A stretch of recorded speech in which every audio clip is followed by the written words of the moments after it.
সুপ্রভাত। আশা করি কেমন আছো? অবশ্যই ভালো রয়েছো। আমরাও মোটামুটি রয়েছি, ভালোও নয় আবার মন্দও নয়, মোটামুটি মাঝখানেই ঝুলে রয়েছি। যাই হোক, এইভাবে আজকের ব্লগটা শুরু করলাম বিছানাটা ঝাড়া থেকেই। বিছানার তোষকটা হয়তো ওই ঘরে রয়েছে, তো এইটা নিচে যে আরেকটা তোষক থাকে সেইটাই বিছানার মধ্যে পাতা রয়েছে, আর তার উপর চাদরটা পেতে দেওয়া হয়। তো চাদরটা আমি আজকে তুলে দিয়েছি, এই চাদরটা আর পাতবো না। অন্য চাদর, ওই ঘরে যে চাদরটা পাতি সেটাই এখন পেতে দেবো। ওটা কাঁচা চাদরই ছিল, তো ওটা পেতে দেবো আর এইটা কেচে দেবো। তো চলো বন্ধুরা, আজকের ব্লগটা এখান থেকেই শুরু করছি, আর প্রথম থেকে শেষ পর্যন্ত দেখার অনুরোধ রইল। আর ভালো লাগলে অবশ্যই পাশে থেকো। আর এই যে চাদরটা সুন্দর করে টান টান করে পেতে দিয়েছি। এই চাদরটার কালারটা আমার বেশ ভালো লাগে। নীল কালার একটা নেবো বলেছিলাম, কিন্তু নীল কালারটা না আমি কোনো জিনিসই খুব কমই ইউজ করি। নীল কালারের একদম কালার থাকে না, কালারটা তাড়াতাড়ি ফেড হয়ে যায় অন্য কালারের তুলনায়। আর হলুদ রাখলে বা এই কালারগুলো রাখলে অনেকটাই বেশি উজ্জ্বল হয় আর অনেক দিন থাকে। তো সেই কারণেই নীলটা নিইনি, এই কালারটা দিয়েছি, বেশ ভালো লাগে। আর ওই বালিশটা খুব একটা ব্যবহার হয় না, অন্য বালিশের কভারগুলো সব খুলে দিয়েছি, আর ওই বালিশটা রেখেও ব্যবহার করে, শুধু বিছানার মধ্যেই পাতা থাকে। আমি এ কটা মিলে দিয়ে চলে আসবো, তুমি আসতে হবে না তোমাকে। শোনাই চলে, প্রচুর রোদ, আমি নিজে হাঁপিয়ে যাচ্ছি। গাছগুলো একদম ফুল ভর্তি হয়ে গেছে, কি সুন্দর ফুল। ফুল ধরবে না, ফুল ফুল নষ্ট করে। দেখেছো কি আছে? স্পাইডার রয়েছে, মাকড়সা রয়েছে। ওদিকে ইয়েলো ফুলগুলো সুন্দর হয়েছে। ওই যে ইয়েলো ফুলগুলো।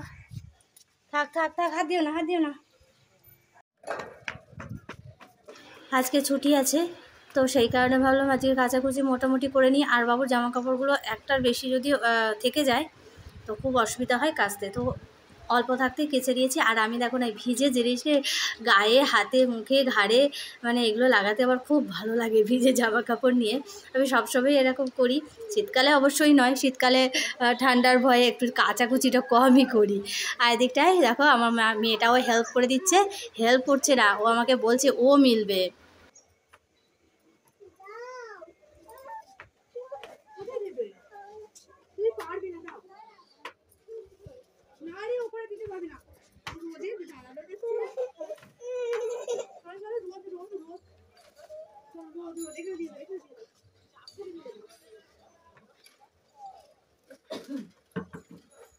মা আর মেয়ে জামা কাপড় মেলা নিয়ে মানে ঝগড়া শুরু হয়েছে। ও বলে আমি দেবো, আমি বলছি তুমি পারবে না। ওই নিচে ওখানেই পাইপটা ছিল, বললাম যে ওখানেই দিয়ে দাও, পরে আমি সরিয়ে দেব। আর এখানে চাদরটাও কাঁচা মোটামুটি হয়ে গেছে। চাদরটা একটু কালারটা ফেড হয়ে গেছে, একটু হবে, না হলে একদম যে কালার উঠবে না তা নয়। এদিকে মোটামুটি হয়ে গেছে। চলো এবার রান্নাবাড়ার দিকে যাবে। রান্নাবাড়া দিয়ে যাওয়ার আগে আমার আগে ফ্রেশ হতে হবে, মানে খেতে হবে, খিদে পাচ্ছে প্রচুর। না তো কাজকর্ম তো হবেই, আগে খেয়ে নিই, তারপরে বাবুকে একটুখানি মুড়ি বার করে দিলাম। ওকে বললাম যে চিনি দিয়ে এটা খেয়ে যাও, ও বললো না চিনি নেবো না, গা গুলাবে। ওকে তরকারি দিলে ওর অ্যাসিড হবে, ওর চিনি দিলে ওর গা গুলাবে, শুধু মুড়ি জল দিয়ে খেয়ে যাও। ওই খেয়ে যাচ্ছে, গরমকালে এটাই বেস্ট খাবার। তো ওই খেয়ে বেরিয়ে চলে গেছে, আর আমি আমার নিজের কাজে ব্যস্ত।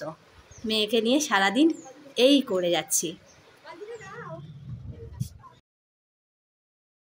নিচে এসে ফ্রেশ হয়ে একটু খেয়ে মুড়ি ভিজিয়ে খেয়ে নিলাম। মামাও একটুখানি আমার মানে গালে গালে খেলো। তারপরে চলে এলাম রান্না করতে। এই জন্য চাল নিয়ে নিয়েছি, আলু ভাতে দেবো। আর মামামের ওই ডালিয়া একটুখানি করব, ওকে সকালবেলায় কমপ্লেন বিস্কুট খাইয়েছিলাম। করে নিয়েছি, জলে দিলাম, এটা শক্ত হয়ে আছে। এটা ততক্ষণ এই হোক, আর এদিকে ভাত বসিয়ে দিয়েছি।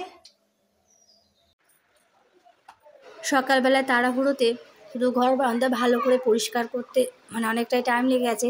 সবচেয়ে বেশি আছে আজকে খাটের তলাটা ভালো করে পরিষ্কার করতে হয়েছে। একদম সেই বাড়ি দিয়ে বক্স কাট না, আর মানে বেশি হাত বাড়িয়ে করা যায় না। বড় একটা লম্বা লাঠি রেখেছি, সেটা দিয়ে বার করে করে যত খেলনা, পুতুল আর হচ্ছে কি ওই খাবার, ওই যে খাবারের প্যাকেটগুলোকে খেয়েছে আর ওখানটায় ফেলেছে। এমনি আমি এইখানটায় সিঁড়ির কাছে একটা বাস্কেট মতন নয়, একটা প্যাকেটের মধ্যে করে ও জিনিসপত্রগুলো মানে ফেলে দেওয়া জিনিসপত্রগুলো সব আমি জমা করে রাখি, একেবারে গাড়ি এলে ফেলে দিই। আর ও সেই খাটের তলার নিচে ভর্তি করে রেখেছে। সব বার করেছি, করে নিয়ে ঝাড় দিয়ে রেখে দিয়েছিলাম, আর মোছার সময় হয়নি। তো তাই ভাবলাম একেবারে রান্নাবান্না সেরে স্নান করে মানে করার আগে আমি ঘরটা মুছে নেব, তাহলে কী হবে মাঝ বরাবর মানে ঘরটা ভালোই থাকে, বেশি বিকালের দিকেও বেশি ময়লা হয় না, দুপুরের দিকে মুছে নিলাম। এটা আমি আমাদের বিয়ের আগে ওখানেও করতাম, সকালবেলা উঠে ঘর মুছতে যেন কেমন ভাল লাগতো না। তো ওইটা আমরা স্নান করার আগে ঘরটাকে মুছে নিয়ে তারপরে স্নান করতাম, মানে ঘর মোছাটা একটু নোংরা কাজ বলে মনে হয়। তো এখানে সকালেও যখন সময় পাই করে নিই, আবার যখন হয়ে ওঠে না তখন আমি এই দুপুরবেলায় করি বেশিরভাগ দিনই। তারপরে কিছুটা ওই যে স্কুলে গিয়েছিলাম মামামের স্কুলের ড্রেসটা একটু কেচে দিলাম। মোজাটা তো একটা দিন যদি মোজা পরে তো মোজাটা পুরো কালো ভূত হয়ে যায়, কেন কি জানি বুঝতে পারছি না, ওর জুতোর ভিতরটা কী প্রবলেম। আর এদিকটাই আমার ওই স্কুলে যাই ওই যে নিয়ে আসতে ওই জামা কাপড়গুলো ছিল, তো সেগুলো একটুখানি ভালো করে ধুয়ে দিলাম, জল কাচা মতন জাস্ট করে দিয়েছি। এবারে যাব স্নান করতে।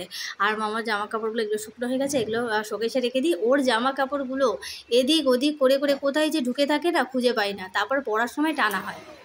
একদম স্নান করে চলে এসেছি, মামাকেও স্নান করে দিয়েছি। আজের মানে স্নান করতে গিয়ে 2-4 ঘা আমার কাছে খেয়েছে। তেল দিতে হবে মাথার মধ্যে, ও তেল দেবে, ওর হাতে দিতে হবে, আর ও তেলগুলো সবারই নিচে ফেলে দিচ্ছে। কেউ যদি লক্ষ্য না করে মানে স্লিপ কেটে পড়ে যাবে, ওকে বললেও সরছে না, তাই এক ঘাও খেয়েছে আজকে। আর আমার এদিকে দেখো ঠোঁটের মধ্যে একটা সেই কী বলে না ফুচকুড়ি বোতল, জ্বর ছোটো বোতল, সেই একটা হয়েছে। আর আমি ওকে দেখে সিঁদুরটা পরছি আর ভাবছি ও এক্ষুনি চাইবে বলতে বলতে। দে দে নয় দাও দাও বলতে হয়, শোনা স্কুলে বন্ধুদের দে বলো, ঠিক আছে না দে নয় দাও দাও, বড়দের বলে দাও আর বন্ধুদের বলে দে, সবাইকে দাও বললে সুবিধা, তাহলে আর এ হয় না।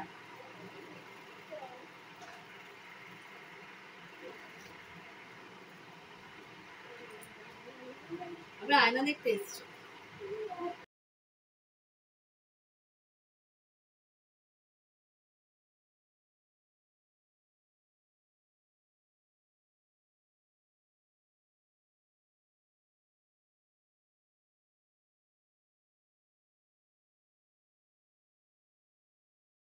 চলো মোটামুটি সানস্ক্রিন দিয়ে কমপ্লিট হয়ে গেছে। এবারে যাবো একটু ছাদের দিকে, একটু ফুল নিয়ে আসবো, আর ওই যে মিলে দিয়েছিলাম সেটা তুলে নিয়ে আসবো। এই যে ফুলটা নিয়ে চলে এসেছি, নিচে চাইতে শুরু করে দিয়েছে, মা কই মা কই, মানে মা হারিয়ে গেছে। মাকে সবসময় চোখে হারায়, আবার মার উপরে যত জোর জুলুম, চিৎকার করে। যাই হোক চলো এটা নিয়ে যাই নিচের দিকে, দিয়ে ঠাকুরকে একটুখানি দিয়ে দিই। আমি দেবো করে চেঁচাচ্ছিল, তাই একটুখানি মন ভোলানোর জন্য ওকে বলি যে ওই ঘরে ঘন্টাটা আছে নিয়ে এসো। কাল রাত্রিবেলাও তাই শাক বাজানোর সময় বিরক্ত করছিল, তাই ঘন্টাটা হাতে ধরিয়ে দিয়েছিলাম।